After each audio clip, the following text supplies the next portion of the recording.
Hey, what's up, dudes? I don't have much to share with you guys tonight, but I did want to throw this up there in case any of you guys have heard of it or seen it or have one. If you can't read my handwriting, I don't blame you. Kyosho Viscous coupler. Uh, those are question marks. This is something I had at one point in time in my Kyosho TR15, 10 scale Inferno car. It's shaft driven. And this guy here, and I might have mentioned this before, but this guy here, I've taken all the lithium grease out. I believe that's what was in there. Sorry, I may not be able to piece this back together, and I'll show you why in a second. But anyways, this could go either between the center spur gear and the front diff, or you could swap this out for a longer, shorter, I guess, dog bone section or half or whatever, and you could put it in the rear. And this, especially in the case of the TR15, where you didn't really have a center diff, it was like a fixed spur gear. This would allow you to fix the braking to the front or the rear wheels, and it also, I guess, allow you kind of a little bit of a some slip front or rear as well, right? So yeah, it'd be kind of the equivalent of you putting, heavy grease or oil in one diff and light in the other. I believe you could get a similar effect by using this unit. Now, I had one in my TR15 I mentioned. I think this really is more suited for the Superten series of cars. Even though some of those may have actually had a center diff. I'm not so sure about that because they had those 2-speed units that was kind of common in the Superten, like the on-road cars, and so I don't know that there would have been room for an actual diff in the center. But anyways, you can see inside here in this little cup, it almost looks like a shock body. There's a notch there, and we go 180 degrees, there's another notch.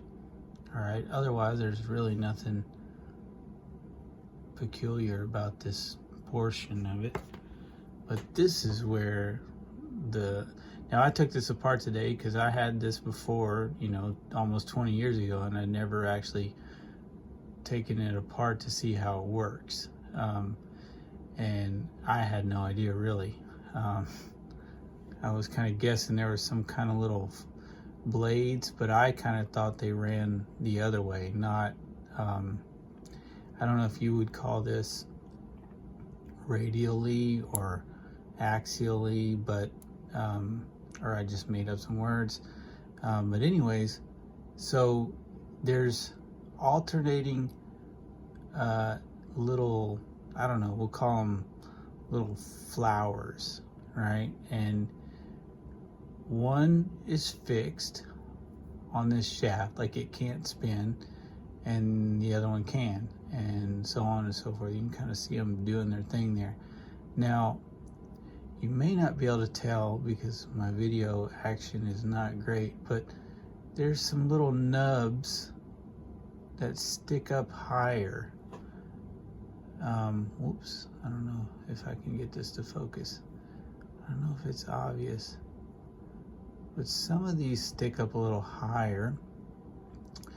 Well, anyways, you line all those, yeah, you can kind of see them there, these guys right there. They stick up higher. Every other flower has a little high spot at 180 degrees.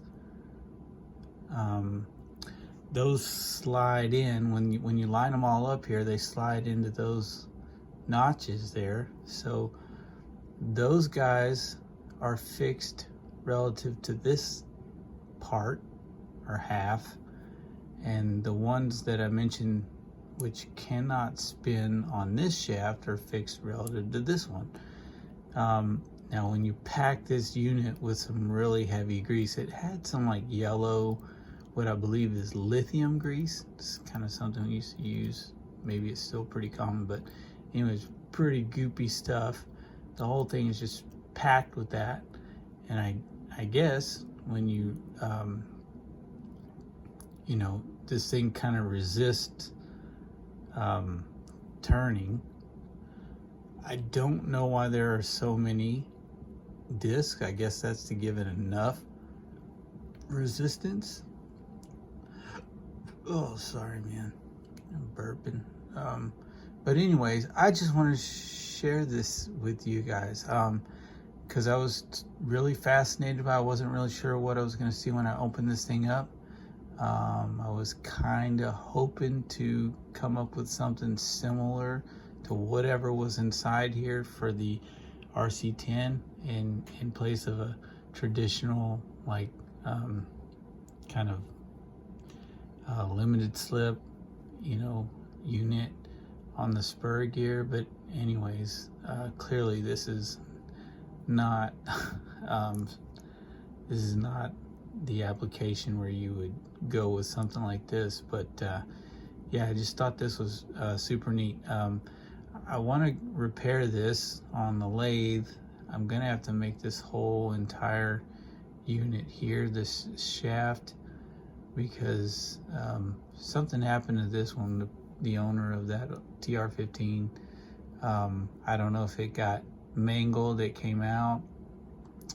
They tried to smooth everything out. I don't know if the pin came out and they put in a new one. You can see there was a serious beat down there.